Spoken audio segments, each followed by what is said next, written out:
다리미 패밀리 드라마 10화가 방송되었습니다.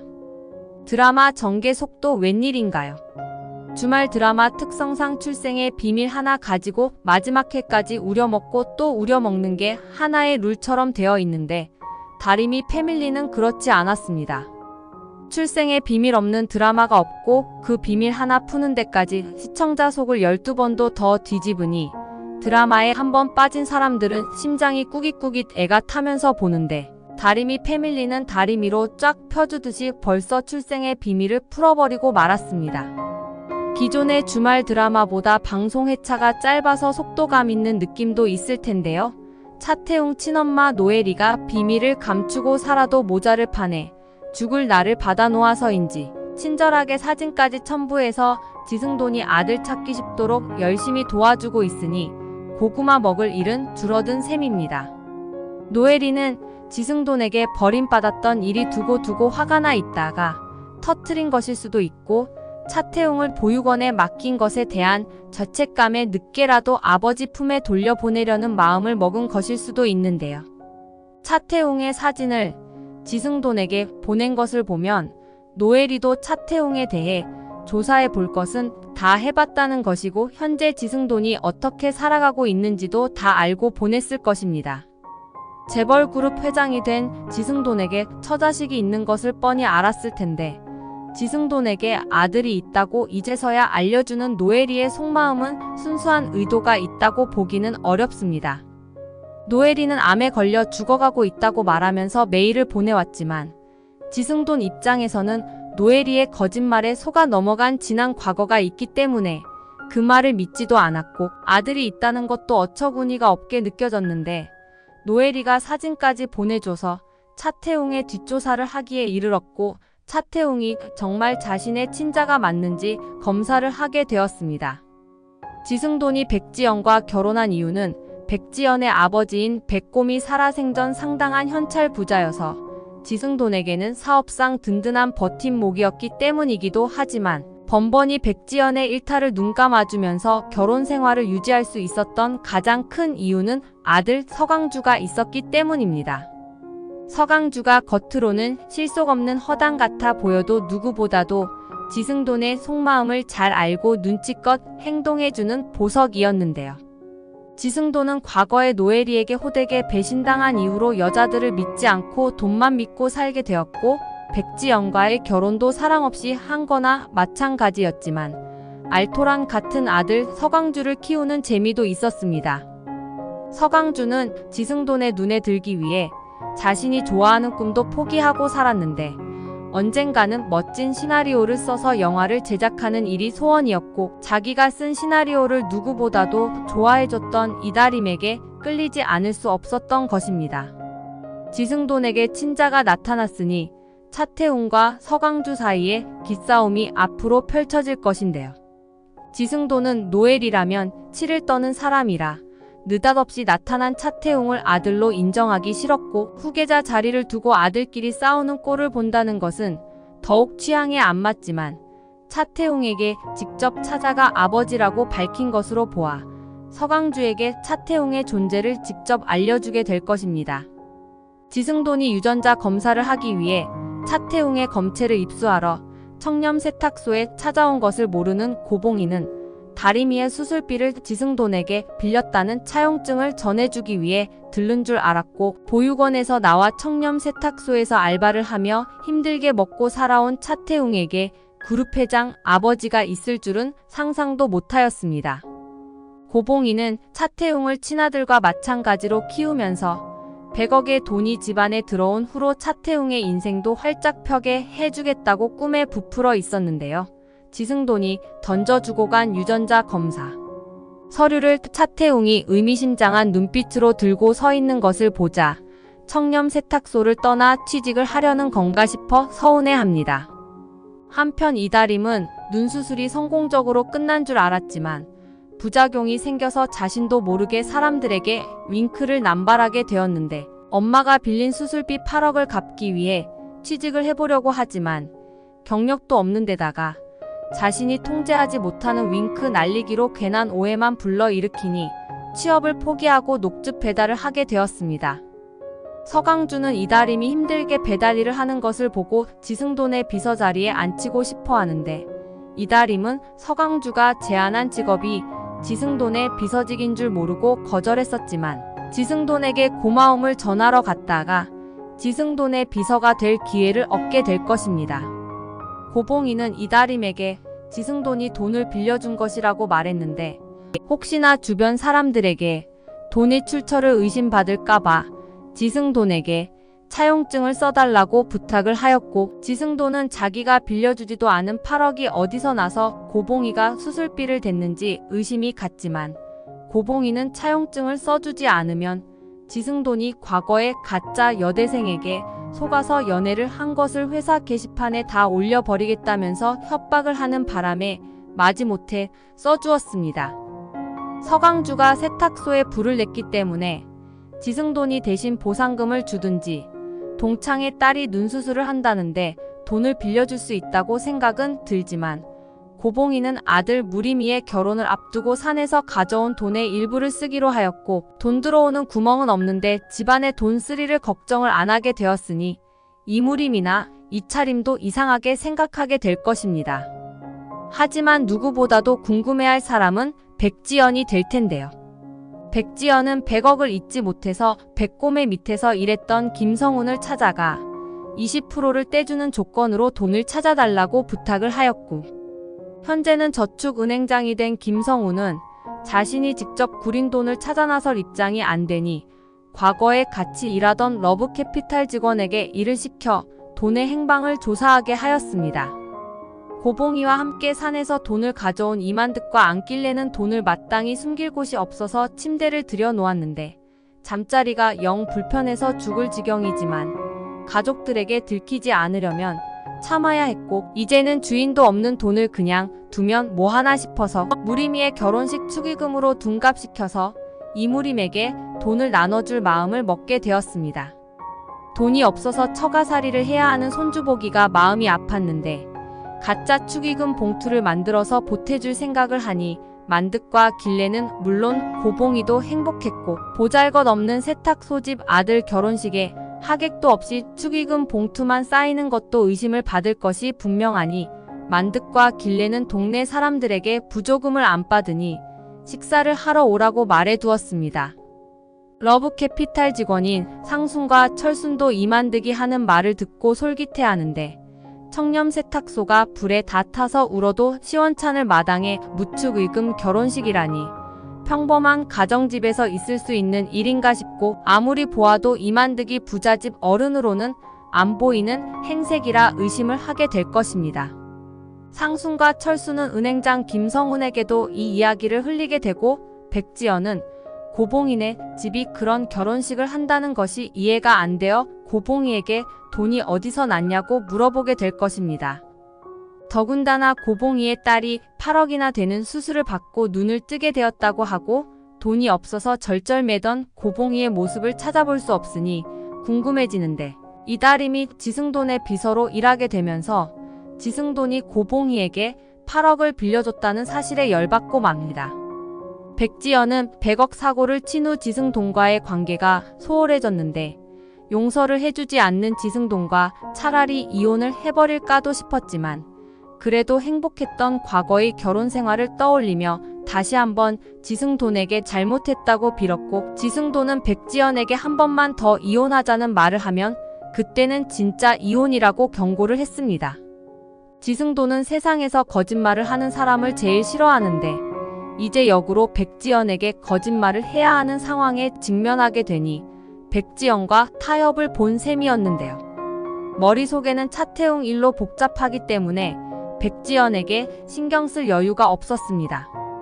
겨우 지승돈의 마음을 돌려놓았다고 생각한 백지연은 고봉이에게 돈을 빌려준 지승돈과 다시 다투게 되고 진짜 돈을 빌려준 적이 없다는 사실을 알게 되면서 고봉이를 의심하게 될 것 같습니다.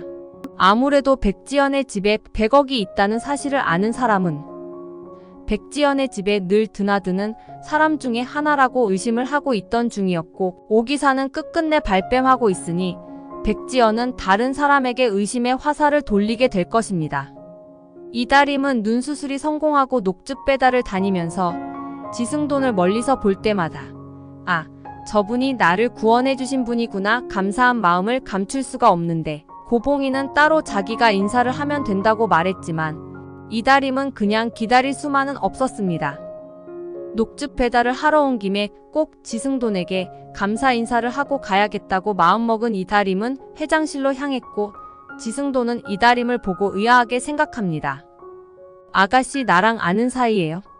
무슨 일로 오셨어요? 지승돈이 묻자 이다림은 저는 회장님을 잘 모르지만 저희 어머니는 회장님을 아주 잘 아세요. 대학교 동창이라고 하셨거든요.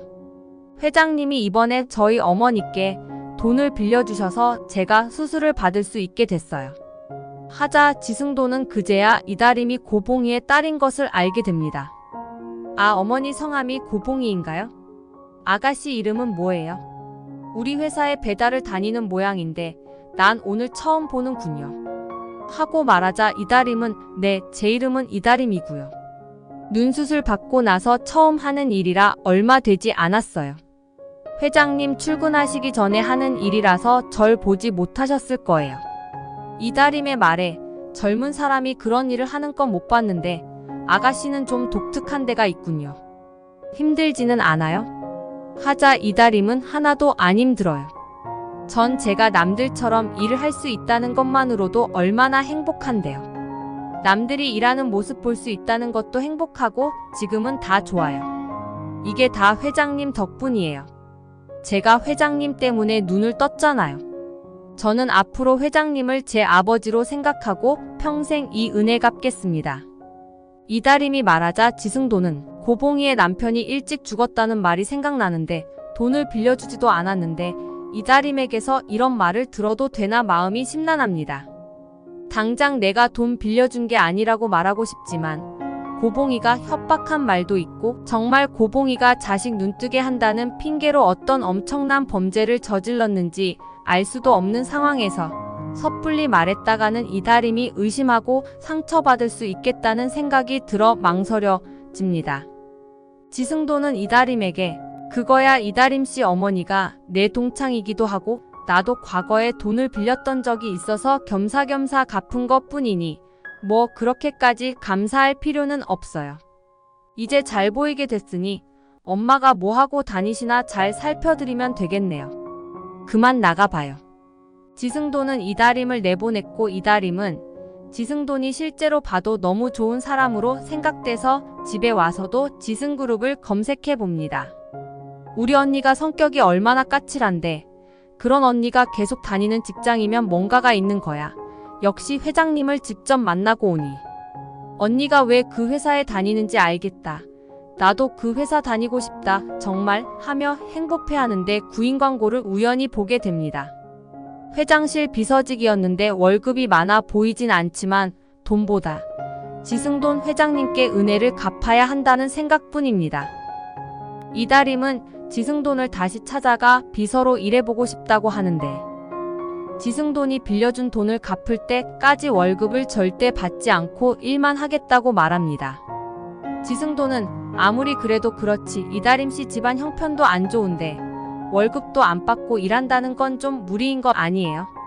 젊은 사람이 돈 쓸 때도 많을 텐데 그렇게 말하면 내 입장에서도 편하게 일 시키기가 힘들어요. 하자 이다림은 저는 괜찮아요. 저 돈 쓸 때도 별로 없어요. 도시락도 싸올 거고요. 그리고 저는 무엇보다 이 일 꼭 해야 해요. 다른 사람들 말고 회장님은 저에게 이 일을 꼭 시키셔야 해요. 그래야 제가 은혜를 갚을 수 있죠. 하자 지승돈은 거참 월급을 준다고 해도 하겠다고 하는 사람이 없었는데 이다림 씨는 월급도 마다하고 일을 하겠다고 하니 이게 무슨 일인지. 하자 이다림은 제가 말씀드렸잖아요. 회장님을 제 아버지로 생각하고 모시겠다고요. 이다림은 당장이라도 일할 수 있다고 말하였고 지승돈은 고봉이에게 전화를 걸어 이봐 고봉이 언제까지 입 닫고 있을 거야. 당신 딸이 내 회사에서 무급으로 일하겠다고 찾아왔는데 내가 어떻게 해야 할지 난감해서 말야. 대체 돈이 어디서 났길래 나까지 곤란한 상황을 만드는 거야? 하자 고봉이는 난감하긴 뭐가 난감해. 우리 다림이가 너한테 고맙다고 찾아간 모양인데 싫으면 일 안 시키면 되지 뭐가 불만인 거야. 하자 지승도는 나는 너와 엮이기 싫은데 자꾸 일이 꼬이니까 그렇지. 하자 고봉이는 누구는 엮이는 거 좋은 줄 알아? 차용증은 차용증이고 아무 일 없는 것처럼 서로 등 돌리고 살면 그만이야. 뭐가 걱정이야? 혹시 너도 갱년기니? 요즘은 남자들도 갱년기 심하다던데. 와서 커피를 줄 때는 언제고 이랬다 저랬다. 변덕이 왜 이렇게 심해? 너 우리 다림이 뽑지 마. 우리 다림이 너 밑에서 일 못하게 할 거야. 하자 지승도는 나한테 그러지 말고 네 딸한테나 잘 말해. 고봉이는 이다림을 불러 앉혀놓고 말하는데 너 지승돈 회장 찾아갔니? 엄마가 따로 인사를 하겠다는데 왜 그랬어? 하자 이다림은 에이 엄마도 참 그래도 사람 사는 게 그건 아니지 않아?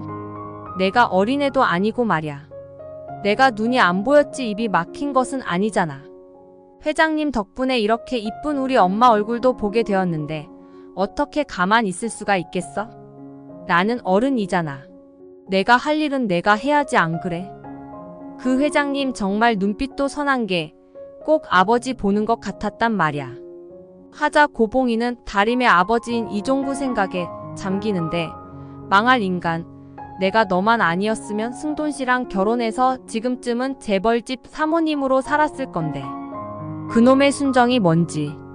네가 어디가 좋다고 엄마 아버지도 반대하는 결혼해서 이 모양 이 꼴로 늙어가는지 알 수가 없다 정말. 하긴 너 아니었으면 요렇게 이쁜 다림이를 만날 수도 없을 테지만 말야. 그래도 당신이 너무 원망스러웠는데 지금은 괜찮아. 당신은 알고 있지? 우리 집에 큰 돈 생긴 거. 나 그 돈 당신이 보내줬다고 생각할 거야. 그래야지 우리 애들한테 맘 편히 쓸 수 있을 테니까 말야. 고봉이는 지난 날은 다 잊어버리자고 생각하였고 이다림은 지승돈 회장의 비서로 일하게 될 생각만 가득합니다.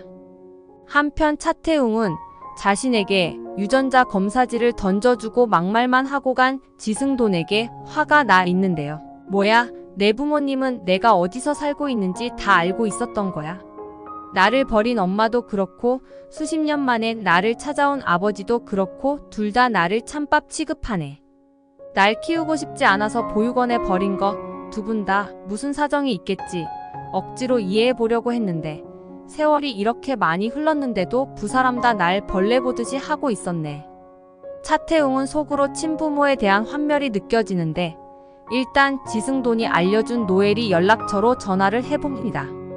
한국에서 전화가 온 것을 본 노엘이는 물어보지 않아도 차태웅이 전화한 것이라는 걸 아는데 너 태웅이지? 나한테 전화를 했다는 건 네 친아빠를 만났다는 건 그래도 그 인간이 너를 아주 싫어하지는 않았나 보네.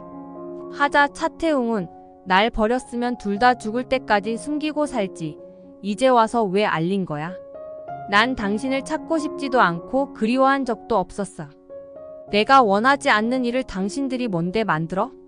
하고 화를 내자 노엘이는 네 아버지가 널 찾아와서 싫은 소리를 하든? 그 인간은 내가 싫으면 싫었지. 엉뚱한 내가 화풀이를 했나 보네. 네 말대로 내가 죽을 때가 다 돼서 그래도 이건 아니다 싶어서 너 친아빠 만나서 잘 살라고 한 건데 그게 마음에 안 들어서 이러는 거니? 내가 알아봤는데 네 아빠 어마어마한 부자야. 하자 차태웅은 나는 당신들 같은 쓰레기 부모 없어도 혼자서 얼마든지 잘 살아왔어. 내 인생에 더 이상 흙탕물 튀기지 마. 죽으려면 그냥 곱게 죽으셔. 차태웅은 전화를 끊어버리고 지승그룹을 찾아갑니다. 갑자기 회장실에 들이닥친 차태웅을 보고 지승도는 놀라는데 지승도는 연락도 없이 웬일이야. 나와는 볼 일이 없을 텐데. 하자 차태웅은 당연히 우리가 연락하고 만날 사이도 아니고 앞으로 볼 일도 없겠죠. 근데 아침에 당신 혼자 할 말만 하고 가셔서요. 과거에 당신이 어떻게 살았는지는 모르지만 그룹 회장이 되시고 나니 사람들이 다 우습게 보이는 모양인데 당신이 아무리 나보다 가진 게 많고 나이가 많아도 내 머릿속을 뒤집어 놓을 권리는 없어요. 나야말로 당신이 내 앞에 나타났다고 해도 당신 덕볼 생각 추호도 없는 사람이니 아침에 한 말 사과하세요. 같이 따라온 서강주는 아버지, 이 사람과 아는 사이예요? 우리가 세탁소 다 고쳐줬는데 또 뭐가 더 남아 있었나요? 아니면 내가 모르는 무슨 비밀이라도 있는 거예요? 하고 묻자 지승도는 강주야, 넌 알 필요 없는 사람이다. 신경 쓰지 마라. 지승돈의 말에 차태웅은 신경 쓰지 않는다시는 분이 저랑 유전자 검사 몰래 하시고 저에게 아무런 관계가 아니라고 말씀하셨나요? 차태웅은 가지고 온 유전자 검사지를 던졌고 서강주는 그걸 확인하고 놀랍니다. 차태웅은 저는 신경 쓰지 않겠지만 대개 아드님은 신경 쓰일 일이 많겠네요. 왜냐면요, 내가 지승그룹 주식 다 사버릴 거거든요. 아버지 지승돈을 닮아 단도직입적인 성격인 차태웅은 긴 말하지 않고 서강주와의 전쟁을 선포합니다. 앞으로 두 사람 사이에서 지승돈은 어떤 감정을 느끼게 될까요? 그래도 핏줄을 모른 척하기는 힘들지 않을까요? 시청해주셔서 감사합니다.